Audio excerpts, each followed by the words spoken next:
In the Splatoon 1 campaign, you play as Agent 3, an Inkling recruited by Captain Cuttlefish to fight off Octarians.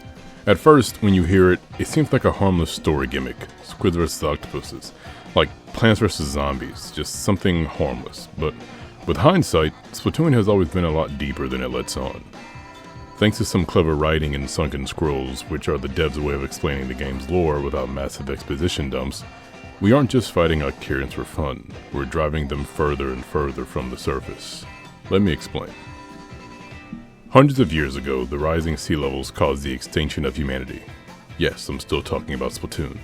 So the squids and octopuses had evolved into land-wandering creatures called Inklings. And because both species couldn't live in the water, they were forced to fight over the land, for some odd reason. And this was called the Great Turf War, involving the Inklings of the Squidbeak Splatoon led by our very own Captain Cuttlefish. Ironically enough, it was the Octarians that had the war won in the beginning, easily overwhelming the Inklings with their weaponry and ability to get up early in the morning. That's not a joke. The reason why the Octarians were winning is because the Inklings couldn't get out of bed anymore. And I feel that. Unfortunately for the Octarians, the plug was pulled, causing the Inklings to gain the upper hand and win the war, driving the Octarians underground into Octo Valley and Octo Canyon, which are of course the hubs for the campaigns of Splatoon 1 and Splatoon 2. With the help of Captain Cuttlefish Agents 1 and 2, who are the game's idols Callie and Marie, you push back the Octarian forces and their leader DJ Octavio, defeat them, and retrieve the Great Zapfish. Fast forward to Splatoon 2, not only are the Octarians and DJ Octavio up to no good again with kidnapping the Great Zapfish, but also kidnapping Callie of the Squid Sisters. Also, for those who may not know, even though they're called the Squid Sisters, Callie and Marie are actually cousins and their grandpa is Captain Cuttlefish, so it's a family affair. After battling the Octarians again as Agent 4, last game we're Agent 3, this game we're Agent 4, we push them deeper into obscurity, defeating DJ Octavio again, freeing Callie and the Great Zapfish, and reuniting the Squid Sisters, we can get back to turf wars with our friends. Splatoon 2's campaign was kind of a letdown, honestly. I love that the Squid Sisters are involved again, but I would have loved something that involved the new idols Pearl and Marina. We fight DJ Octavio again, but I think his fight in the first game was way more fun. I'm missing Captain Cuttlefish, and I don't know, I'm just yearning for more Splatoon. Splatoon 2, although improving a lot on what made the first game so great, at times felt like just a sequel for the sake of having Splatoon on the Switch, and it needed something to set it apart. Now, a word from the Squid Research Lab. Check out their latest video.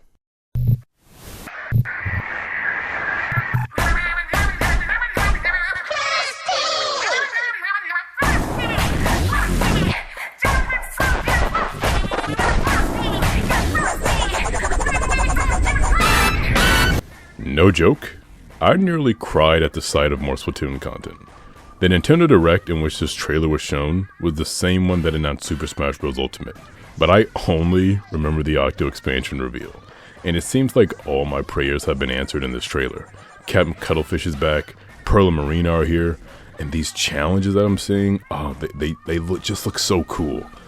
But it also raised the right questions like, why is Captain Cuttlefish in this underground subway?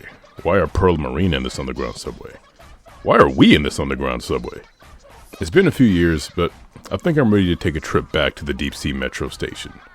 So let's talk about the Octo expansion.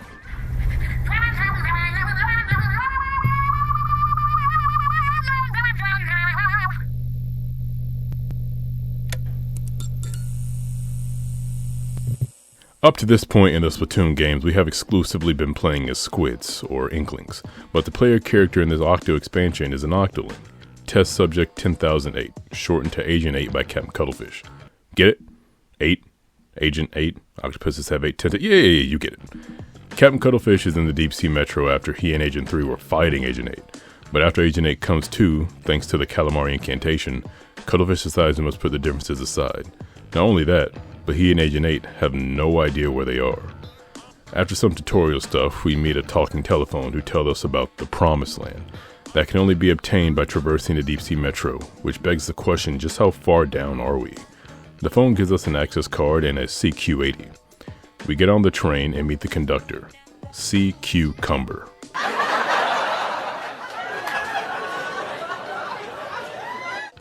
How in the world are they able to come up with this stuff? The Suki 80 allows you to traverse the Deep Sea Metro's test, which according to CQ is the only way to reach the Promised Land. Well, that, and obtaining the 4 things.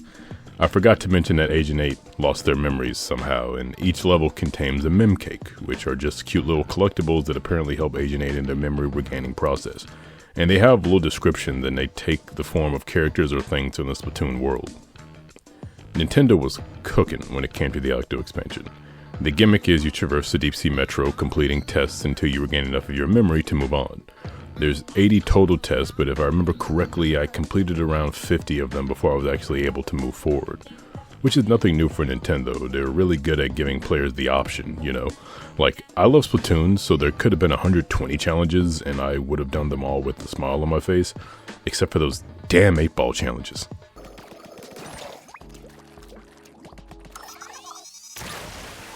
But for those who feel like 80 may be a bit too much, you don't have to complete all of them before reaching the endgame, and you can always come back and beat them.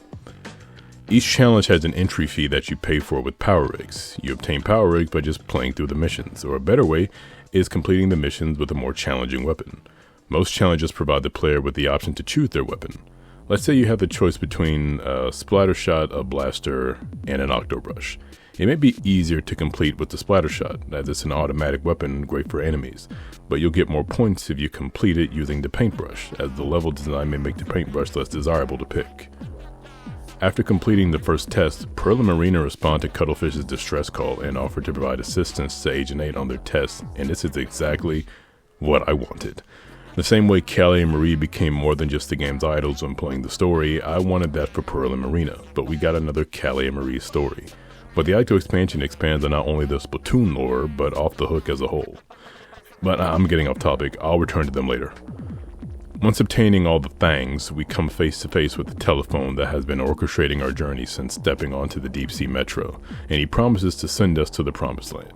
So he uses these pieces to make a blender, and Agent 8 and Captain Cuttlefish step inside. You know, in Splatoon, it's a very common thing for them to use everyday objects as a part of the game's lore, like having a washing machine and a bathtub as weapons. So, in a way, I was able to suspend my disbelief that maybe, just maybe, this device just took the form of a blender and wouldn't brutally slice and dice Agent 8 and Cuttlefish into a million pieces.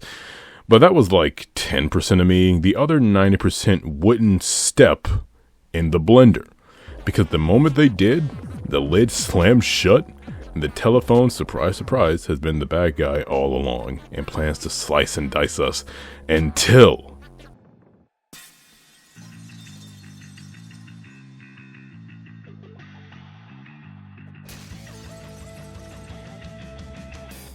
I marked out so crazy for this moment. We may be free from the telephone, but we still have to get out of this place. So we have to work our way out floor by floor, and something very new for the Splatoon series. We don't have any weapons, so the first 2 floors we're stealthily sneaking past the Octarians until we get to this 3rd floor, where the song Nasty Majesty starts blaring through my TV, which is the song they use in the trailer, so I start marking out even more. I made a whole video dedicated to Splatoon music, so I popped huge to hear this. Each floor's challenges got more and more egregious once we got our weapon back. There's a floor with sinking floating pillars that you have to hop across without falling. There's a floor with laser rooms and you have to avoid the lasers. There's a floor where you only have an inkjet and you have to maneuver around the floor solving puzzles to proceed. And the worst one is this one where you have to protect the power core while being shot at from every direction, which was so hard the first time I did it, but I overthink a lot, and it was a lot simpler this time I went in for a recording.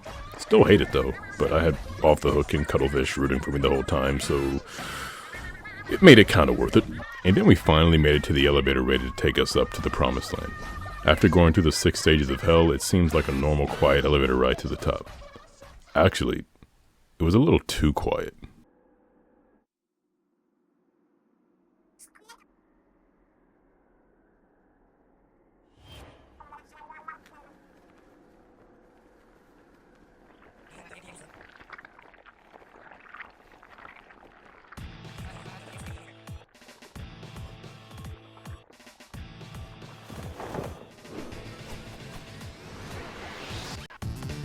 Agent 3 has been brainwashed by this ooze, which we find out later was given to them by the telephone, prompting them to fight us.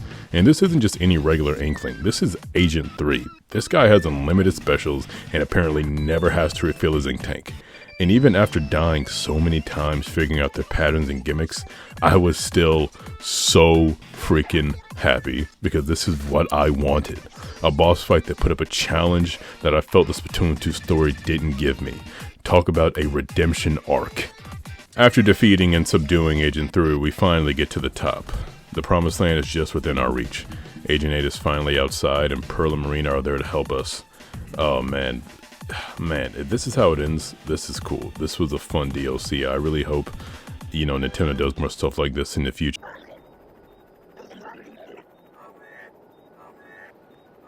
Oh no, not this stupid telephone again. Only it isn't the same telephone. It's revealed to be Commander Tartar, some kind of AI left behind by a professor to seek out the next form of intelligent life. But instead, Tartar seems hell-bent on destroying the Mollusk era. And he means it. I mean, this dude showed up on the statue of David with some big-ass cannons like he's trying to overcompensate for something. Everyone understandably freaks out until Marina, being the genius that she is, devises a plan to use hyperbombs that she created, might I add, to cover the statue to stop his energy source, and then Pearl will unleash her killer whale for the finishing blow. After the plan was decided, this final section being treated like an online turf war was genius. I love this section so much. And even though the bombs were placed perfectly to match up with the timer, I was still freaking out like I would be playing online when that 1 minute left came up. And after covering the entire statue, Pearl.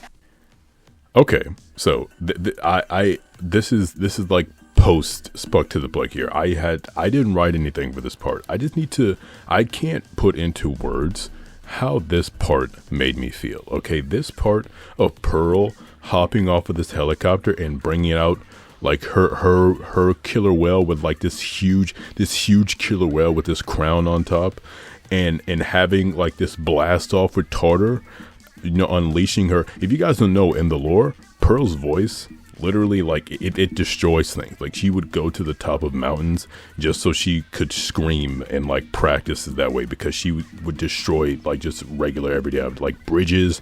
Nothing's safe, right? So she has a very powerful voice, like canonically, right? So she goes head to head with this statue with Tartar, and they play this little fake out like she's about to lose.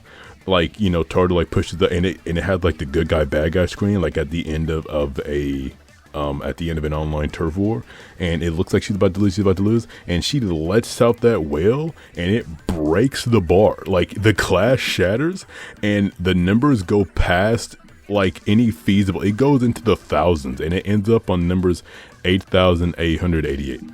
Agent 8, Octopus, Octo expansion. You get it. It all ties together. It all ties together, and it was just a really cool moment that I marked out crazy for. I just love Pearl. If I didn't already, this made me love Pearl even more than I like already did from playing Splatoon 2 so much. I just had to go off script about that because I really enjoyed this moment. Tartar is done, Ecopolis is saved, and the Octo expansion is complete. This expansion was worth every penny. Honestly, this expansion could have been Splatoon 2, and I would have paid full price for it. I always feel some kind of way when the credits roll on a game that I enjoy, but I'd be lying if I said a single tear didn't roll down my cheek after this experience. Fortunately, even though the credits roll here, there's still some stuff I wanted to talk about. Mainly the Octo expansion's take on race relations and cultural differences. This may sound like a drastic tone shift, but don't switch off the video just yet. I always thought the idea of Squids vs. Octopuses had some not so subtle undertones about race relations. A reason I wanted Off the Hook to be a part of the main story so badly is because Marina is an Octoling, more specifically a former engineer for the Octarian forces before succumbing to the heavenly melody of the Calamari incantation. But somehow, she was able to keep her identity a secret, even though the key difference between Inklings and Octolings outside of squid form is Inklings have their suction cups under their hair, and Octolings have them on the outside. In fact, when starting up the game after installing the expansion, you get an interesting interaction between Pearl and Marina talking about Inklings rocking strange hairstyles, which is some meta joke referring to once you beat the Octo expansion, you're able to play as an Octoling online, so you're able to see Octolings wandering around the Splatoon 2 hub. but Marina tries to divert the subject quickly so as not to give herself away in fear of being outed or losing her best friend. The real meat of this lies in the chat logs between Pearl, Marina, and Cuttlefish, where the most wholesome and interesting lore lies, including Marina revealing her past as a high-ranking Octarian engineer, which, to circle back, is the reason she was able to build the hyperbombs that saved Inkopolis. Pearl exclaims she doesn't care about Marina's past and that their friendship and what they've created with Off the Hook is way more important than who she used to be. Even Cuttlefish, the leader of the Squidbeaks platoon, goes on to say he doesn't see species, a funny parallel to the real-life saying, "I don't see color." The same way Agent 8 was able to see themselves as more than just a soldier for the Octarians is the same way that Marina was. The heavenly melody of the Calamari incantation is enough to turn even the most devout of Octarians into sensible cephalopods. In the chat logs of the Octo expansion, Marina said the song freed her soul, and as a result could no longer live in an oppressed society. Pearl and Cuttlefish even attest to this, saying the song has powers that cannot be explained. As not only did it free Agent 8 and Marina, but the new influx of Octolings to Inkopolis have all listened to the song. Although never explicitly said, I have two theories for why it has powers. The first one is simply that it's music, and music has been known to bring people together for years, and for a group as popular as the Squid Sisters, I know that when they perform, the Calamari incantation is their clothing song because it's their best. Another thing to back it up is the Calamari incantation also helped free Callie from her hypnosis at the end of Splatoon 2. And the second is that the song could genuinely be a spell devised by the Squid Sisters to cure Octarians, but I like the first one better. When Splatoon 2 introduced new idols, I didn't take too kindly to it, but that's just because of my innate disdain for change. But it's because of this expansion that Pearl and Marina became my favorite idols. What a fun expansion. I just had so much fun playing it for this video as I did when it first released. I also really enjoyed making this video. It's kind of a test run for me because next I'll be talking about Side Order, and that video is already in progress, and I'll probably end up talking about all 3 Splatoon campaigns in one video, so look out for that. Before I end the video, there are a few small things I wanted to touch on that I couldn't find a way to intertwine with the main point of this video. First off, the professor who made Tartar is also the same professor that cryogenically froze Judd and gave him the immortality serum. I don't think the professor meant any harm when he created Tartar. It's clear that he had love for his cat and humanity, and Tartar just abandoned any directive given to them by the professor, so it's all the mad AI's fault. AI is dangerous, guys, be careful. Speaking of Tartar, there's a popular Splatoon theory that you can actually hear Tartar blending subjects below certain boss levels. The sounds echoing from below include train bells and an unnerving scream followed by the clanging of metals.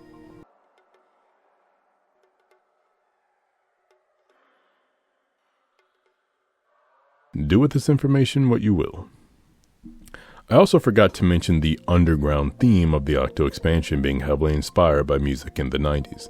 Not only is this confirmed by the level names being homages to popular 90s rap songs, but fans have also peeped that the threads Pearl and Marina rock are heavily inspired by Tupac and Biggie, 2 of the most influential 90s rap artists. Also, the theme of underground can also be related to underground music. To me, in my headcanon, underground music is music that pushes boundaries for its era, and I think this expansion did just that for the series. Speaking of music, additionally, when I made my music and Splatoon video, there were a few comments about how I didn't talk about Octo expansion music enough. There are literally hundreds of Splatoon songs, and I knew going into that video that trying to include even a fraction of them would make the video hours longer than I'd like it to be. But with that being said, I freaking love Octo expansion music, composed by DJ Deadfish herself for most of it. Like I explained in that video, Splatoon excels at setting the tone. And since half of these tests don't involve you swimming for your life, there's music to set chill vibes.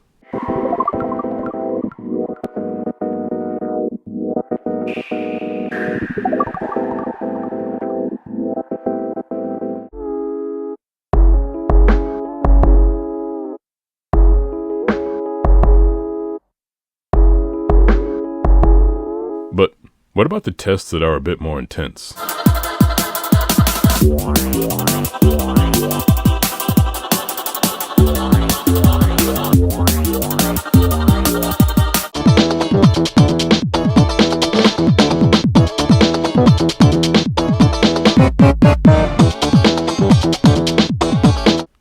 Aw man, they just don't miss, do they?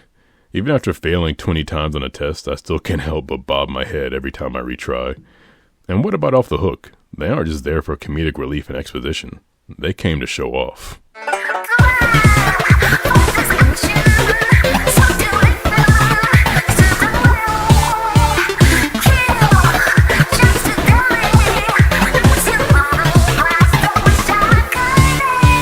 And you may have already heard this one from the trailer and this video, but Nasty Majesty will forever be the best song to come out of this expansion.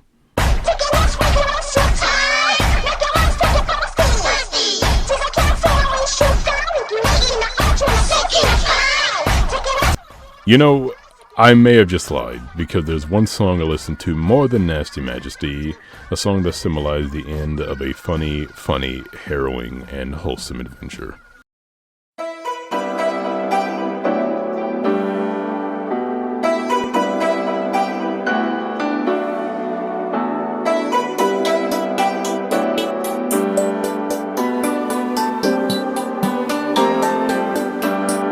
And that magical tune signals the end of this video. I've said this before, but reaching the end of a game that you enjoyed so much creates a bittersweet feeling of satisfaction because you've completed it, and a sadness because you've completed it. The Octo expansion was everything I've wanted for a Splatoon DLC. Despite my innate instinct to reject change, Off the Hook climbed their way up as two of my favorite characters ever.